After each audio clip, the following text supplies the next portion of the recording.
Hello, hello, hello. Welcome to the conversation piece with your host, Akila. Ready? Let's go.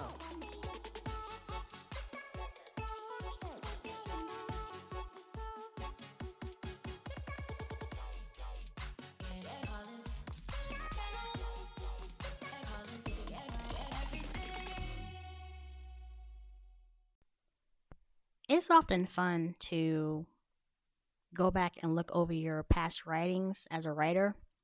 And I found one that I wrote in November 14th of 2018. And I entitled it Quick PSA or Public Service Announcement. Okay, here it is. I know the world seems out of sorts right now, but we have to remember that in the end, all we have is each other. We need to recognize the humanity in each other, embrace each other, inhale and exhale together. We need to take care of each other. We're all on this blue planet and we will sink or swim together. Although it seems we might be swimming soon due to climate change. We can't succumb to the whims of these wealthy, divisionary profiteers who seek to destroy mankind because certain ethnicities, genders, religions, or other marginalized groups don't fit their ideals. I'm reminded of a passage from the last sermon Prophet Muhammad, may peace and blessings of Allah be upon him. He gave it from the top of Mount Arafat in Mecca. All mankind is from Adam and Eve. An Arab has no superiority over a non-Arab, nor a non-Arab has any superiority over an Arab. Also, a white has no superiority over a black, nor a black has any superiority over a white, except by piety and good action. A week ago in America, we marched, drove, walked, and mailed in our voices and ballot boxes all across the country against a tide of hatred and vitriol, unlike I've never seen. We're being used as pawns as parts of our country are literally burning to the ground. We have to move forward together. We have to band together. We outnumber hate. We outnumber division. I don't care what political affiliation you claim. I don't care what part of the country you reside in. I don't care how big or small your car or your house is. I care about your senses. Can we see what is happening to our country? Do we hear the lies from sources right and left who we're supposed to trust? Does it pass the sniff test? Do we like the bitterness that some of us choose to swallow? Do we have the compassion and empathy to reach out and touch someone in need of uplifting? Yes, we do. I have seen it in the past. I know we all have it in the future. Not just in this country, but all over the world. We outnumber evil. We outnumber hatred. We have to love ourselves first so it can penetrate outward. Sometimes I can be a cynic, but I'm optimistic. I choose to be. I also know that the human family is capable of so much more beauty than the ugliness it portrays.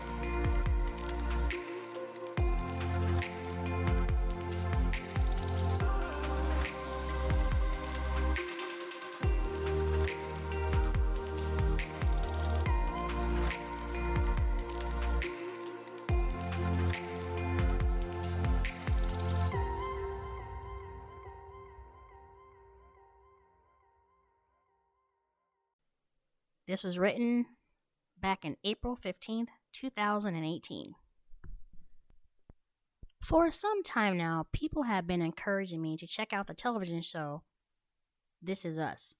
I've been meaning to, but just haven't found the time yet. After all, it seems to be a popular show. That is, if you like emotional manipulation. I only say this because people that watch the show all seem to be on the same wavelength in their praise or criticism of the show. This is what I heard word for word. I feel like I'm being manipulated and it was written for me to cry. And if you're crying that much over a show, why watch? Okay. First of all, crying is healthy, as I just found out December 10th, 2021. I watched Sandra Bullock in The Unforgivable, and oh my God.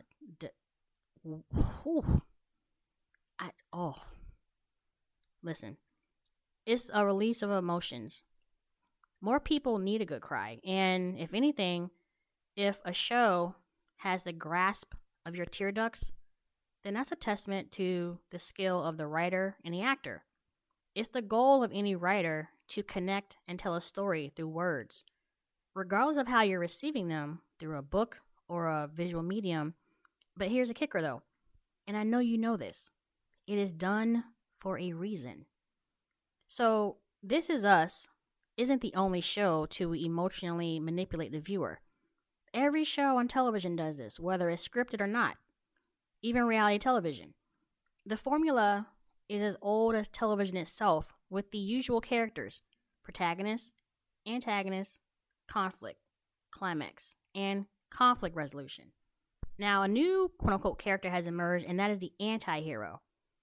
The first time I paid attention to this concept of the anti-hero was on the show The Wire, which, let's face it, that's one of the greatest shows of all time. Period. So, for those familiar with the show, I utter two words: Omar Little. Omar Little robbed drug dealers. Yes, armed drug dealers with a whistling tune and a shotgun.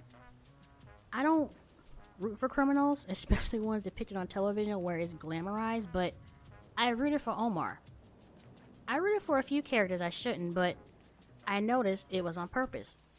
The Wire exposed the corruption of the legal system, the politics and red tape of law enforcement, the machinations behind gentrifying a city, the ramifications of layoffs, and the effects of cutting education, amongst other topics. The city of Baltimore is a character on the show. Baltimore, a city that's been neglected by local politicians, is now overrun by crime, drugs, and violence. The people impacted, of course, it's poor, mostly minority, inhabitants who also feel neglected. We all know where this is heading. The Wire, from the opening scene, yanks away preconceived notions of character and wants the viewer to pay attention to the people delivering the words, whether out of the mouth of a cop, a drug dealer, a lawyer, or a politician. This was some of the most honest dialogue that was ever delivered on screen. And it's rare to see those perspectives. The circumstances, the intelligence in certain characters who are so easily written off in society. We don't think much of drug dealers, prostitutes, drug addicts, poor people, minorities. Yes, I said it, minorities. We don't see much of their lives, their humanity, a peek into their behavior and what drives them. The Wire put that in your face and dares you to judge them. It's not sugarcoated either. It's raw, reflective, emotional, and it's manipulative. And therefore, it served a purpose. So, don't feel guilty about watching This Is Us and crying at the end. It's good. It illustrates that you're internalizing the words and connecting to the message. It also means you're paying attention. Are you being manipulated? Yes. Is it done for a reason? Yes. Should I feel bad for being empathetic? No. Aren't there 9,999 shows to choose from? Yes. I found another one for the culture, y'all. I wrote this one back in January 1st, 2019. I reviewed the movie Bird Box. This is called Bird Box. That was a gem of a movie. So if the verbiage sounds in past tense, it's because, again, it was written 3 years ago. All right, here we go. Warning. For the 45 million of you who didn't watch this on Netflix, this post contains spoilers. Bird Box is turning into a cultural juggernaut that will inspire deeply impassioned dialogues, whether on social media or in personal conversations, about the meaning, the symbolism, and or the future of apocalyptic social commentary pertaining to mankind's humanity. It's the latter that I want to delve into further, but discussing the movie from a singular Muslim's perspective. Now, this is just my interpretation of the movie. Don't trip out thinking I'm speaking on behalf of Muslims worldwide. I'm not. So, in the movie, humans are facing, it seems, near annihilation from an unseen monster. This mysterious, invisible force, if looked upon, makes people go insane and commit suicide. There are countless critiques surfing on the internet about why these incidents have occurred. It could be a biological, chemical warfare attack, a symbolic metaphor for depression and the mentally ill, religious symbolism about the end of times, and a satirical theory about white people literally being blind to racism. As Muslims, we believe in the unseen.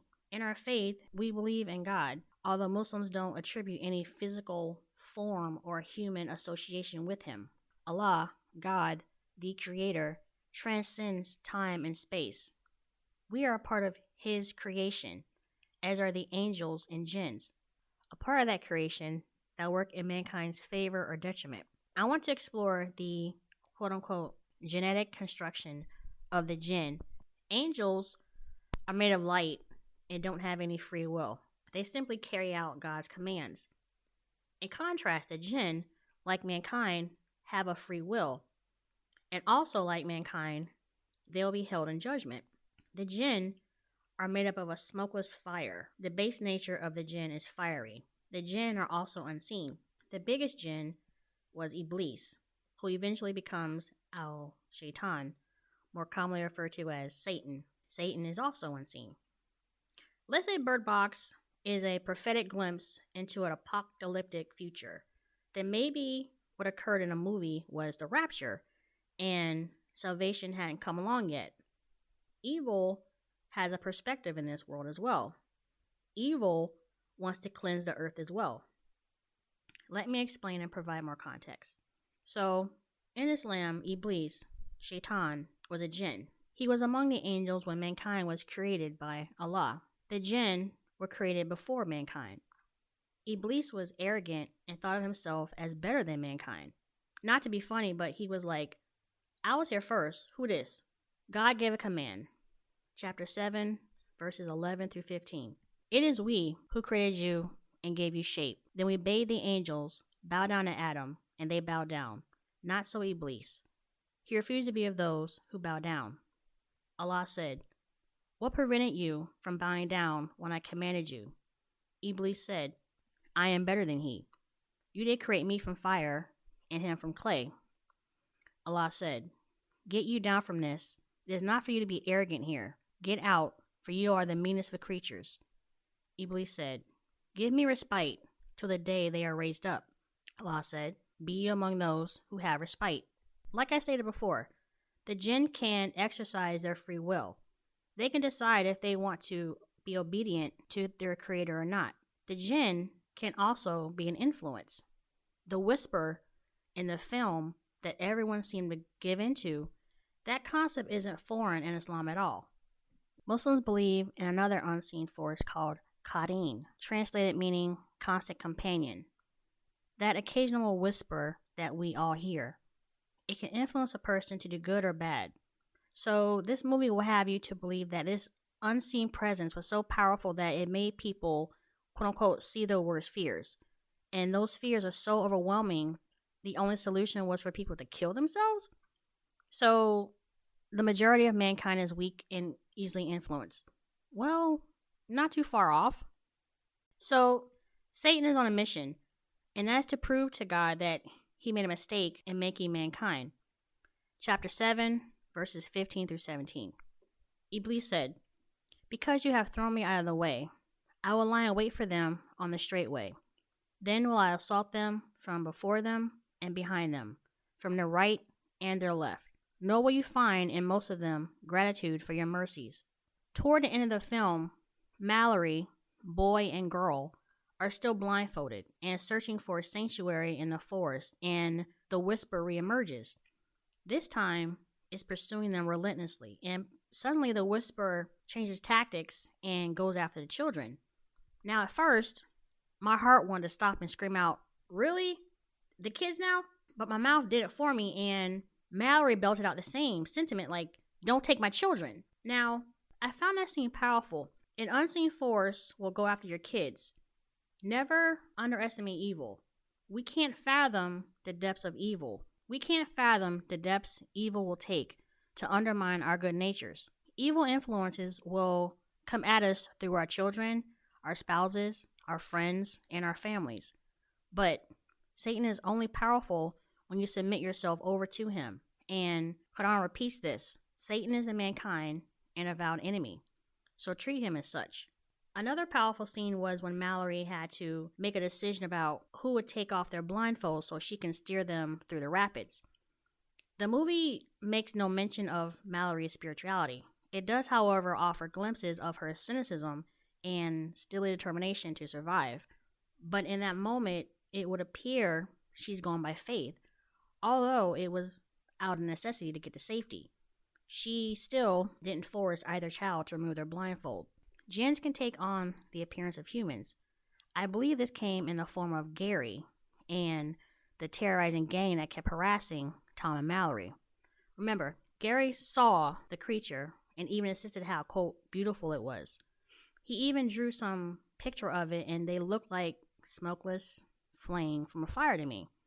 What else, other than evil, would insist that a mother who had just given birth to her child see it for herself before she hurls herself out the window? What else, other than evil, would assist in a woman stabbing herself in the neck with scissors after physically forcing her eyes open? What else, other than evil, would actually taunt a blindfolded man to shoot him, and that same evil, perhaps recognizing his own mortality, would stab that man in the chest? Chapter 7, verse 27. Indeed, Satan and his tribe watch you from a position where you can't see them. Only the blind weren't affected by this windy, whispery thing. I mean, why would they? Literally, if you can't see it, why would it affect you? We see what we want to see, and we give into our heart's desires. At the same time, we don't see what we don't want to see. But in Bird Box, for the masses of people to give in and take their own lives seemed like there was a point to be made. Are people really becoming that disillusioned and blind to what is transpiring around them? Are we really that predictable? Are we selfish, self-destructive, rebellious? Yes we are. We're human, and we're weak in flesh. But that's how we were created. We were also created in the best of molds. Chapter 95, verse 4. We have indeed created mankind in the best of molds. Even Shaitan recognized this. He was made from fire and us from clay, sounding clay to be more precise. Chapter 15, verse 26 through 27. We created man from sounding clay, from mud molded into shape. And the jinn race we had created before, from the fire of a scorching wind. I honestly don't know what the intentional message behind the movie was, or maybe that was the intention, to see what you want to see. The monsters could be whatever you imagine. We are our own worst enemies after all. But the God that I worship is also most forgiving, most merciful. We just have to have faith. Now that I think about it, maybe Mallory was the symbol of faith.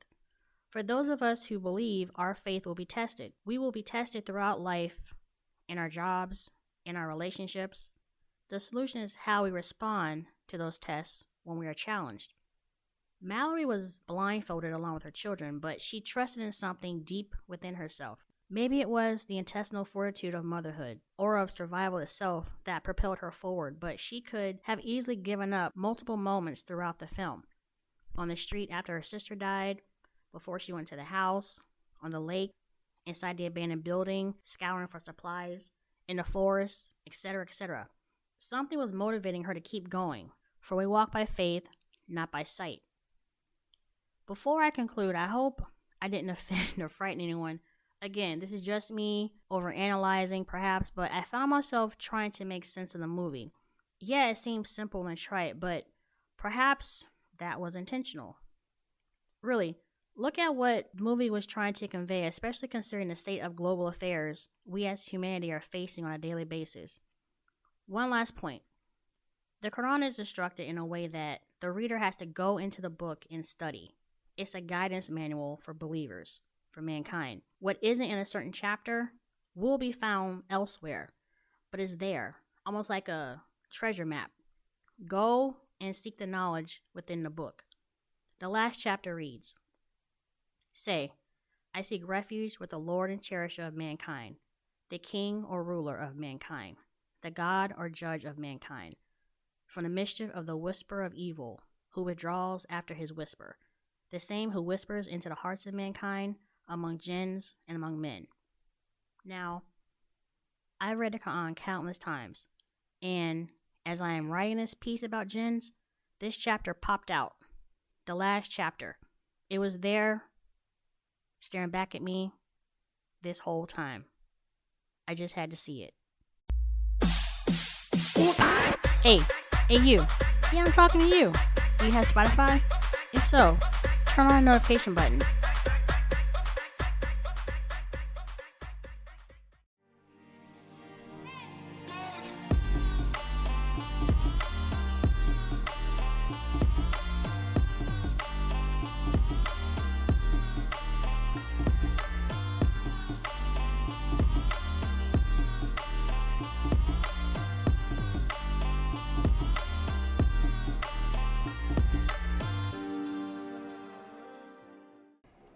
This next one I wrote right before the pandemonium, back in around 2019-ish. Yeah, the pandemonium. Y'all know what I'm talking about. So, it's called What I Missed as a Kid. During this period of quarantine, one has all the time in the world for self-reflection. And I mean all the time in the world. Well, maybe not anymore because the world is ending. I mean, some of y'all out here acting a damn fool. I found some old photos recently from the 80s, and being a child of the 80s, the things I missed was like the cheesy pop music, like New Edition's Mr. Telephone Man. Don't remember it? Like the hit? Here you go. Mr. Telephone Man, there's something wrong with my line. Yeah. Did you pay the phone bill? Maybe the line was tapped. Maybe she moved. You dialed your baby's number. You get a click every time.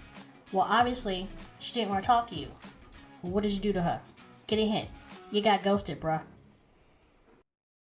What else do I miss? Breakdancing. Baby, electric boogaloo. I don't know how many times I saw that movie Breakin'. Remember the broom scene? How many brooms did you go through? And how many ass whoopings did you get afterwards? Brooms were expensive, especially the wooden ones. What else? Jane Fonda workout tapes. Now, this was my introduction to the hip thrust. Now, it was mildly sexual in nature, but Jane Fonda just wanted us to have firm buttocks. That's it. What else? Hairstyles, Jerry curls. How many cushions and couches were compromised during this period? And is this one of the reasons why our parents all of a sudden put plastic coverings for the couch? Like covered the whole couch. Remember the couch would be covered in plastic, but you weren't allowed to sit on it? What else? Big hair. Big hair was popular. Aquanet was probably the beginning of global warming, because you had white women, they sprayed like a whole can of hairspray just to get their hair to stand 6 feet in the air so it wouldn't blow in the wind. What else? Acid wash jeans, tie-dye shirts, neon everything, slap bracelets. Now, it looked like a ruler, and once you hit it against something, it would curl up. Now, the goal was to slap it against your wrist, but it hurt. So afterwards, you just slap everything but your wrist.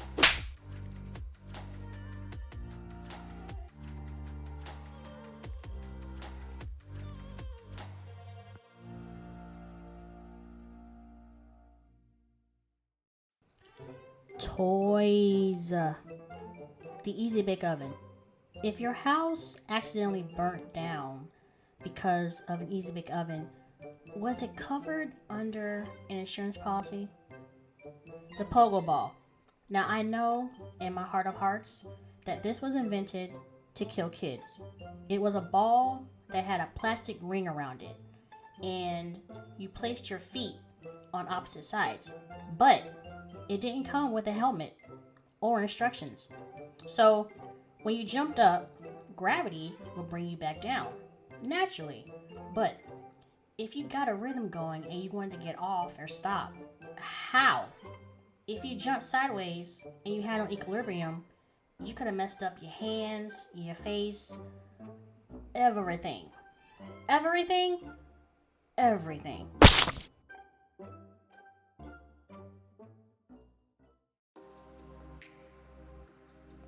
Just like candy. Let me stop.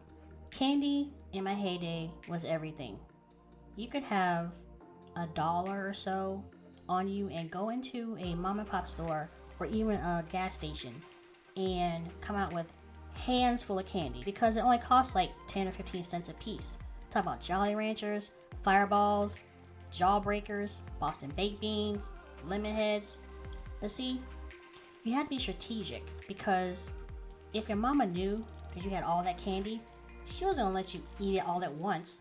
Your mama had more important things to do than rush you to the hospital because you went into a diabetic coma from eating all that candy at once.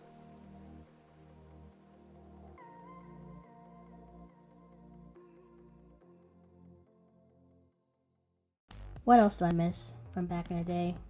Video games. See, we could play games, but at some point we had to turn them off and go outside. Outside, you know, where the fresh air is.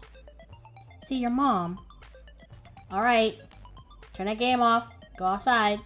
But Ma, it's hot outside. Well, so is hell, but I'm not sending you there at the moment. My mama never said that exact phrase. Well, she has said, you know, so is hell, but she never said that's where I'm sending you. At least not out loud.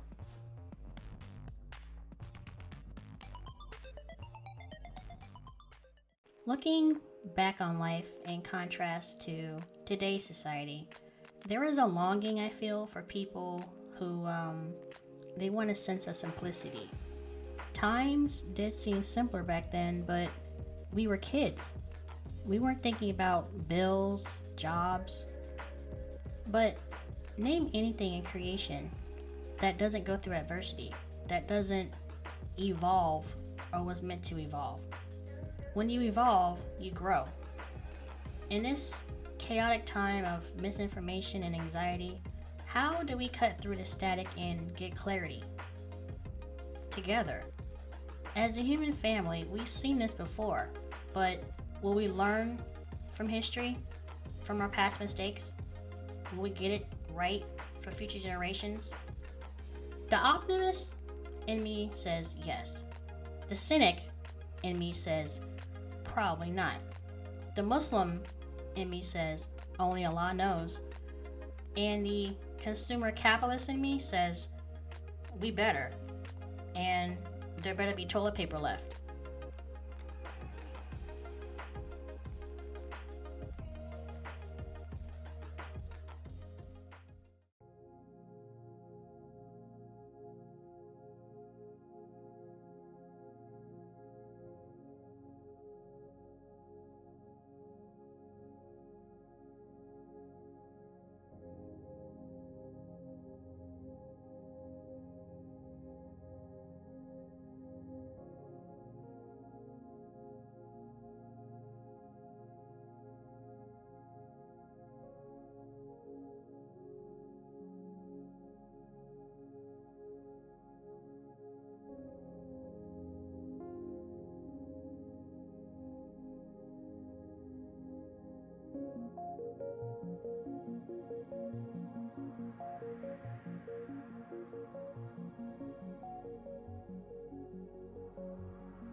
Neil deGrasse Tyson, is on record in his book Astrophysicists for People in a Hurry as stating that the universe is under no obligation to make sense to us. I am a geek at heart and proud of it. I was on Neil deGrasse Tyson's Star Talk channel on YouTube, and he recommended a video entitled The Known Universe, and it was mind-boggling. It's almost as if people are searching for meaning beyond their own existence. There is an elementary question of, are we alone in a universe? Which, when you see the scope of the known universe, what mankind has been able to map out so far, the resounding conclusion that emits from your gut is, no, we are not alone. There's also a subtextual question that people are searching for when they see the scope. Does God exist? And again, when you view the known universe in its totality, how can one come away with the conclusion of, well, I don't know, I still need to see evidence? Well, that is part of our problem, I believe. Even as I'm looking at the video, even as I'm underestimating the power, majesty, and brilliance of the creator, I mean, how can you not see that? It's like, the creator is beyond our grasp. We cannot see him. And for some, if not all of us, he is beyond comprehension. But for some people, that is not enough. They have to reduce the creator to their own limitations. They have to be able to see in order to believe it. But for us who believe, we have the assurance of what we believe because we feel and we believe with our hearts. And I feel that's the difference between believers and non-believers of any faith. I mean, I sometimes get emotional when I see and talk about this because on the one hand, when that camera zoomed out and I couldn't even see Earth anymore, I got humbled. It kept going and going, and then I saw the Milky Way. It kept going and going and going, and you couldn't even see the Milky Way anymore. We were in another galaxy. The impression I got was how tiny and insignificant we are in comparison to the universe, and how lucky and grateful we should be able to see that, to have the capacity of what mankind is capable of. Look at the mercy of the creator to leave a literal map of his creation. We just have to have the imagination and willingness to seek his face. Prophet Muhammad, may the peace and blessings be upon him, is narrated to have said in Hadith Qudsi, Allah the Almighty said, I am as my servant sees I am. I am with him when he makes mention of me. If he makes mention of me to himself, I make mention of him to myself. And if he makes mention of me in assembly, I make mention of him in assembly, better than it. And if he draws near to me in arm's length, I draw near to him a cubit. And if he draws near to me a cubit, I draw near to him a fathom. And if he comes to me walking, I go to him at speed.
Hey, you. Yeah, I'm talking to you. Do you have Spotify? If so, turn on the notification button. You can also find the Conversation Piece podcast on Google Podcast, iHeartRadio, Pocket Cast, RadioPublic.com, Breaker.audio, and Anchor.fm/Akila Lynch, spelled AQUILA-LYNCH. Thank you for your support.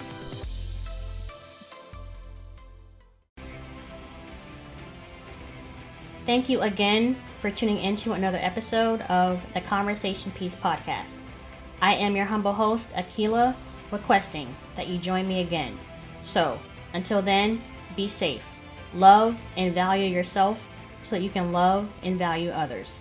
I bid you adieu with the greeting, Assalamu alaikum, peace be with you.